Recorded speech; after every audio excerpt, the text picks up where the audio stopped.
Hello students, मेरा नाम अभिषेक है और आज मैं आपको 12th क्लास की physics chapter first electrostatic means electric charges and fields की सेकंड क्लास देने जा रहा हूँ। पिछली क्लास में बच्चों हमने इलेक्ट्रिक चार्ज के कॉन्सेप्ट, उसकी प्रॉपर्टीज और उससे कुछ रिलेटेड प्रॉब्लम्स को डिस्कस किया था। आज हम बात करते हैं इलेक्ट्रिक चार्ज पे बेस्ड कूलॉम्स लॉ की।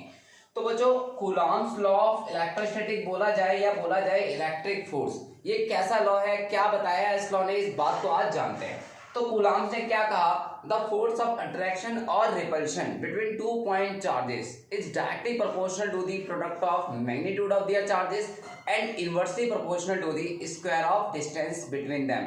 तो कूलॉम्स ने कहा कि अगर दो पॉइंट स्टैटिक चार्ज है यानी चार्ज रेस्ट में है, according to this electric force between any two point static charge, जो रुके हुए charge, is directly proportional to the product of their magnitude of charges and inversely proportional to the square of distance between them। तो Coulomb's ने क्या कहा कि दो charges हैं जो किसी r डिस्टेंस पे सेपरेटेड हैं, तो उनके बीच में जो फोर्स ऑफ अट्रैक्शन या रिपल्शन लग रहा है वो क्या होता है कि वो डायरेक्टली प्रोपोर्शनल होता है product of magnitude of charges, product of magnitude of charges and inversely proportional होता है वो square of distance between them.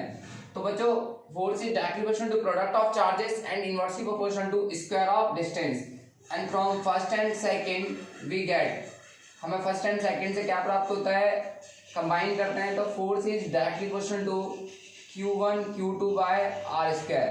और बच्चों, जब ये प्रोपोर्शन का साइन हटेगा तो फोर्स आ जाएगा हमारा K Q1 Q2 by R square. तो बच्चों, इस k को बोला जाता है प्रोपोर्शनलिटी कांस्टेंट। क्या बोला जाता है बच्चों? Proportionality constant. अब इस k को हम कैसे बता सकते हैं? k जो है, इंपोर्टेंट नोट्स में कुछ लिखा हुआ है कि एक प्रोपोर्शनलिटी कांस्टेंट है और जिसका वैल्यू होता है 1/4 पाई एप्सिलॉन नॉट। बच्चों, दिस इज दी आपका एक्सप्रेशन है जिसमें आपको k का वैल्यू बता रखा है। This is a Coulomb's constant भी कहा जाता है। K equal to 1/4 pi epsilon naught. Epsilon naught symbol है, this is called electric permittivity of free space. और इसकी वैल्यू जो है K की 9 × 10⁹ न्यूटन मीटर स्क्वायर पर कूलॉम स्क्वायर। और सेकंड नोट हमने लिखा हुआ है 1/4 pi epsilon nought equal to 9 × 10⁹ तो एप्सिलॉन नॉट की वैल्यू हम निकाल सकते हैं, ये डिवाइड में आ जाएगा 1/4 पाई की वैल्यू आपने रख दी, 9 × 10⁹ डिवाइड में आ गया। और जब ये आपने पूरा सॉल्व करा तो इसकी वैल्यू आई 8.854 × 10⁻12 कूलॉम स्क्वायर पर न्यूटन मीटर स्क्वायर।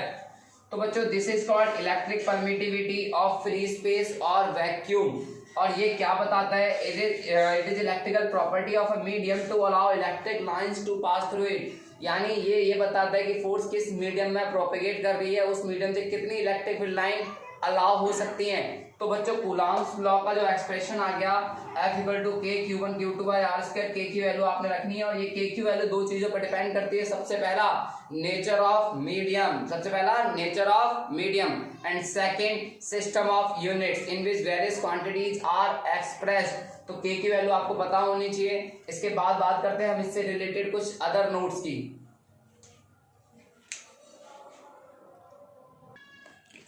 तो बच्चों, हम बात करते हैं अपने नेक्स्ट पॉइंट की, रिलेटिव परमिटिविटी। और रिलेटिव परमिटिविटी होता क्या है? जब किसी मीडियम में कोई इलेक्ट्रिक फोर्स प्रोपेगेट करती है तो वहां रिलेटिव परमिटिविटी बहुत हेल्प करती है। जैसे कि it is the ratio of permittivity of medium to the permittivity of free space. ये एक रेशियो होता है permittivity in medium to the permittivity in free space. अब ये दोनों सेम क्वांटिटी है, जब भी दो सेम क्वांटिटी का रेशियो होता है वो यूनिट लेस होता है और ये एक डायमेंशन लेस क्वांटिटी भी है।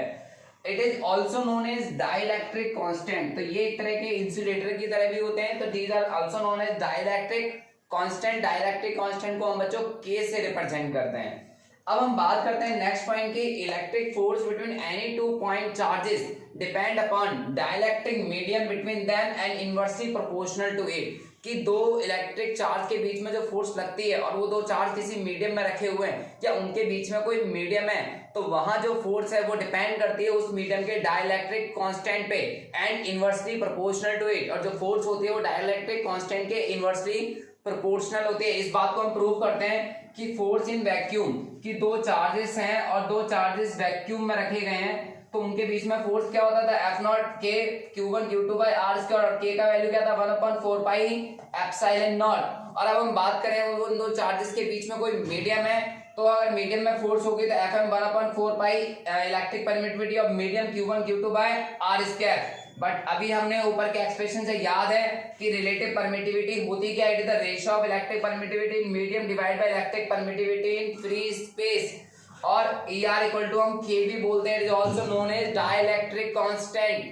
अब हम बात करते हैं EM की जगह, तो E नॉट इंटू के हम यहाँ पे वैल्यू पुट कर सकते हैं EM की, और जैसे हमने ये वैल्यू यहाँ पे सब्स्टिट्यूट करी तो F M equal to 1/4 pi epsilon nought के Q1 Q2 by R square, और इसको हमने दे दिया इक्वेशन सेकंड का नाम। और अगर हमने इक्वेशन फर्स्ट को इक्वेशन सेकंड से डिवाइड किया तो हमें ऑब्टेन हो गया, या फिर हम ये कह सकते हैं from equation first and first, तो 1/4 pi epsilon nought Q1 Q2 by R square की जगह हम क्या लिख सकते हैं एफ नॉट, और के क्या है डिवाइड में, यानी हम डाइलेक्ट्रिक कांस्टेंट को एक तरह से और भी डिफाइन कर सकते हैं, it is the ratio of force in air divide by force in medium. अगर आपके दो चार्जेस के बीच में फोर्सेस पता है एयर में, अगर आपको मीडियम में निकालना है तो आप उसके डाइलेक्ट्रिक कांस्टेंट से क्या करेंगे, डिवाइड करेंगे, और डाइलेक्ट्रिक कांस्टेंट की वैल्यू हर मीडियम के लिए अलग अलग होती है। वैक्यूम या फ्री स्पेस है, एयर में इसकी वैल्यू 1 होती है, वाटर के अंदर 80 है, 81 होती है, और मेटल के लिए डाइलेक्ट्रिक कांस्टेंट की वैल्यू इनफाइनाइट होती है, ठीक है, जैसे कि silver, copper and aluminium, mica धातु होती है जिसके अंदर डाइलेक्ट्रिक कांस्टेंट की वैल्यू 6 होती है। तो बच्चों आपको ये न्यूमेरिकल में बहुत ज्यादा हेल्प करेगा डाइलेक्ट्रिक कांस्टेंट। अब बात करते हैं नेक्स्ट प्रॉपर्टीज की।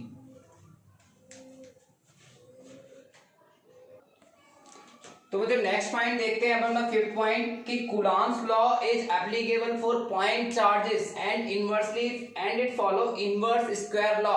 कूलॉम्स लॉ जो बच्चों एप्लीकेबल होते हैं वो सिर्फ पॉइंट चार्जेस के लिए एप्लीकेबल होते हैं, और ये इनवर्स स्क्वायर लॉ को ओबे करते हैं। तो हमने पढ़ा था कि force is inversely proportional to square of distance. तो हम ग्राफ ड्रॉ करते हैं फोर्स एंड 1/r स्क्वायर, तो 1/r स्क्वायर ऑलरेडी एक सिंगल क्वांटिटी बन जाएगी, जिसका मतलब डायरेक्टली रिलेशन हो जाएगा, और ये इक्वेशन ऑफ लाइन होती है। जब इक्वेशन ऑफ लाइन मतलब जब भी y directly proportional to x होगा वो लाइन की इक्वेशन होती है। अगर उसमें इंटरसेप्ट 0 हो तो f और 1/r स्क्वायर का ग्राफ जो बनेगा वो स्ट्रेट लाइन बनेगा। अगर आपसे बोला जाए फोर्स एंड डिस्टेंस के बीच में ग्राफ बनाना है तो ये आपका डिक्रीजिंग टाइप का बनेगा, इस तरह से एक्सपोनेंशियल डिक्रीजिंग टाइप का, स्क्वायर को फॉलो करेगा।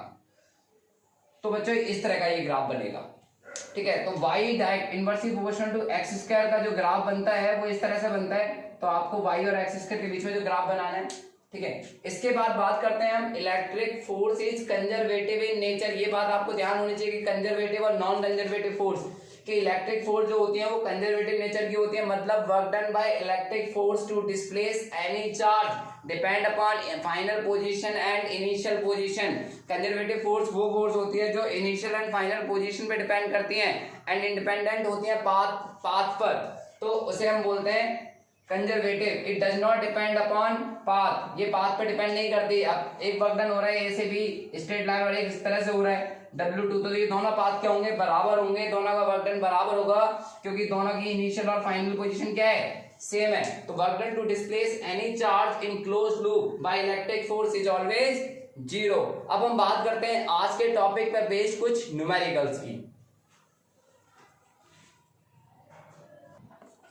तो बच्चों बात करते हैं आज बेस्ड ऑन इलेक्ट्रिक फोर्स पे कुछ न्यूमेरिकल्स की। तो देयर आर, हम पहला क्वेश्चन को पढ़ते हैं। सबसे फर्स्ट क्वेश्चन है हमारा, there are 2 electrons kept at a distance of 1 meter in vacuum, find out electric force in nature। तो बच्चों यहाँ पे सबसे पहली बात है 2 इलेक्ट्रॉन गिवन है और उनके बीच में डिस्टेंस भी गिवन है जो कि एमकेएस यूनिट में लिखा हुआ है इन वैक्यूम में। तो हमें इलेक्ट्रिक फोर्स निकालना है बच्चों, और हमें पता है इलेक्ट्रिक फोर्स का फॉर्मूला क्या होता है बच्चों, F equal to 1/4 pi epsilon nought Q1 Q2 by R square. अब इसकी वैल्यू हमें पता है कितनी होती है, 9 × 10⁹। इलेक्ट्रिक चार्ज यानी इलेक्ट्रॉन पे चार्ज का मैग्नीट्यूड कितना होता है, 1.6 × 10⁻19। ये भी कितना, 1.6 × 10⁻19 डिवाइडेड बाय 1 का स्क्वायर। तो ये हो जाएगा 9 और 1.6 × 1.6 हो जाएगा 2.56। तो बच्चे 2.56 आ गया और 10⁻−19 38 में से 9 जाएगा तो कितना हो जाएगा 29, और डिवाइडेड बाय आपका है 1, डिवाइडेड बाय 1। तो बच्चों ये क्लियर हो जाता है आपको, और इसको जब सॉल्व करते हैं हम लोग तो ये हो जाएगा 23.04 इंटू 10⁻⁻29 न्यूटन। और ये जो फोर्स होती है, क्योंकि दो इलेक्ट्रॉन है, सेम काइंड के चार्ज है, तो नेचर ऑफ फोर्स जो होगा वो रिपल्सिव नेचर होगा। कैसा नेचर होगा बच्चों? Repulsive nature. तो बहुत आसान था, किसी फॉर्मूले में पुट करना था। एक बेसिक क्वेश्चन मैंने आपको कराया। सेकंड क्वेश्चन है, an electron is revolving around a proton in a circular path of radius r, find out work done during 1 revolution. तो work done during 1 complete revolution क्या होगा? 0 होगा। क्यों? वर्क डन क्या होगा? 0, बिकॉज इलेक्ट्रिक फोर्स कैसे nature की होती है? अभी जस्ट मैंने आपको पॉइंट बताया था, electric force are conservative in nature, तो इसलिए वर्क डन क्या होगा? 0, कंजर्वेटिव इन नेचर। तो बच्चों ये कॉन्सेप्ट आपको क्लियर हो जाना चाहिए। नेक्स्ट क्वेश्चन है आपका, electric force between any point charges in vacuum is 9 Newton if dielectric constant of a medium is 9 which is introduced between the charges, then find out the electric force। आपको किसी medium में electric force निकालनी है, और medium में electric force निकालने का formula था F0/K, और F0 कितना दिया हुआ है बच्चों? 9, और K की वैल्यू भी कितना है? 9। तो आपका कितना आ जाएगा मैग्नीट्यूड? 1 न्यूटन। कितना आ जाएगा बच्चों? 1 न्यूटन। अब बात करते हैं नेक्स्ट क्वेश्चन की। तो बच्चों बात करते हैं नेक्स्ट क्वेश्चन यानी फोर्थ क्वेश्चन की। Find the net force at A in the given diagram. आप एक आइसोस्केल ट्रायंगल है जिसमें 3 चार्ज रखे हुए हैं ए बी सी पे, all the sides are equal, all the sides are equal. तो बच्चों यहाँ पे सभी कॉर्ड कितने के होंगे? 60 डिग्री, 60 डिग्री और 60 डिग्री। तो हमें निकालना है फोर्स एट ए पे। तो ए पे फोर्स निकालेंगे तो हमने ये निकाला, ए पे सी के द्वारा जो फोर्स लग रहा है एफ ए सी, और ए पे बी के द्वारा जो फोर्स लग रहा होगा एफ ए बी। तो हमें इसका रिजल्टेंट फोर्स निकालना है। तो रिजल्टेंट फोर्स हमारा क्या होगा? जो भी साइड इन दोनों को जोड़ेगी, तो रिजल्टेंट का एक्सप्रेशन हमने 11th क्लास में भी पढ़ा था, ट्रायंगल लॉ और parallelogram law of vector addition. तो जहां पे रिजल्टेंट जो होगा वो क्या होगा? एफ ए सी का स्क्वायर ए बी का square two F A C F A B cos 60 degree, A square plus B square plus 2 A B cos theta, जो आपको याद है। और ए पे फोर्स लगने वाला है के Q1 Q2, ये दोनों पे Q चार्ज है, K Q square divided by a square. Similarly K Q square divided by a square 2 into K Q square divided by a square, K Q square divided by a square, और cos 60 का value होता है 1/2। 2 से 2 cut गया बच्चों ये। तो ये हो गया। अगर हम इन सबको सॉर्ट आउट करके लिखें कि क्यू स्क्वायर कॉमन ले लिया जाए तो बचेगा 1 + 1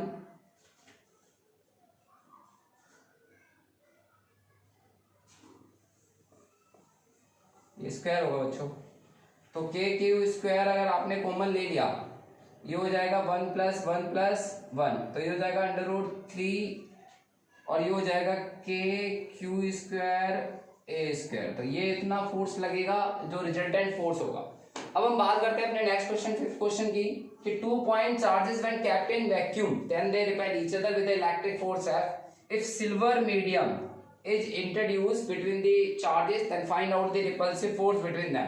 तो बच्चों जैसा कि अभी मैंने बताया कि दो चार्जेस के बीच में जब कोई डाइलेक्ट्रिक रखा जाता है तो फोर्स अफेक्टेड होती है, और जो फोर्स अफेक्टेड होती है उसका जो फॉर्मूला होता है वो क्या होता है? एफ मीडियम में जब भी फोर्स निकालना, air divided by dielectric constant. But आपको ये बात पता होनी चाहिए, सिल्वर एक मेटल है और मेटल की डाइलेक्ट्रिक कांस्टेंट क्या होता है? इनफाइनाइट। तो F0/इनफाइनाइट और 1/∞ क्या होता है? 0। तो यहाँ पे जो फोर्स लगेगा वो क्या लगेगा? 0 लगेगा। तो बच्चों आपको आज की क्लास मेरी पसंद आई हो तो प्लीज मेरे चैनल को वाहिगुरु अचीवर्स को ज्यादा से ज्यादा लाइक कीजिए, सब्सक्राइब कीजिए और बेल आइकन को प्रेस कीजिए। Thank you so much.